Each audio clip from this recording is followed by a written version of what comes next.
السلام علیکم ورحمۃ اللہ وبرکاتہ۔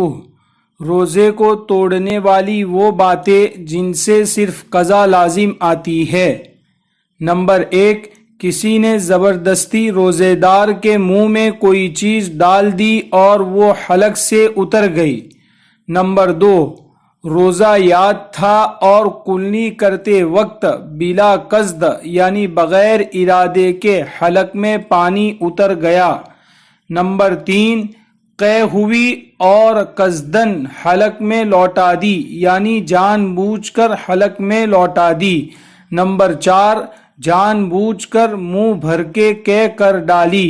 نمبر 5، کنکری یا پتھر کا ٹکڑا یا گٹلی یا مٹی کا یا کاغذ کا ٹکڑا جان بوجھ کر نگل لیا۔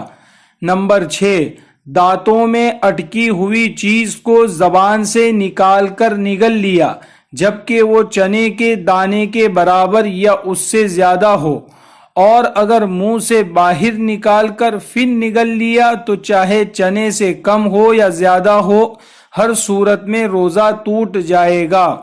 نمبر 7، کان میں تیل ڈالا۔ نمبر 8، ناس لیا۔ نمبر 9، دانتوں میں سے نکلے ہوئے خون کو نگل لیا جبکہ خون تھوک پر غالب ہو۔ نمبر 10، بھولے سے کچھ کھا پی لیا اور یہ سمجھ کر کہ روزہ ٹوٹ گیا پھر جان بوجھ کر کھایا پیا۔ نمبر 11، یہ سمجھ کر کہ ابھی صبح صادق نہیں ہوئی سحری کھا لی پھر معلوم ہوا کہ صبح صادق ہو چکی تھی۔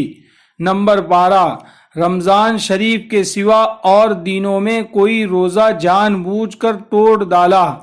نمبر 13، بادل یا غبار کی وجہ سے یہ سمجھ کر کہ آفتاب غروب ہو گیا روزہ افطار کر لیا حالانکہ دن ابھی باقی تھا یعنی افطار کا وقت نہیں ہوا تھا۔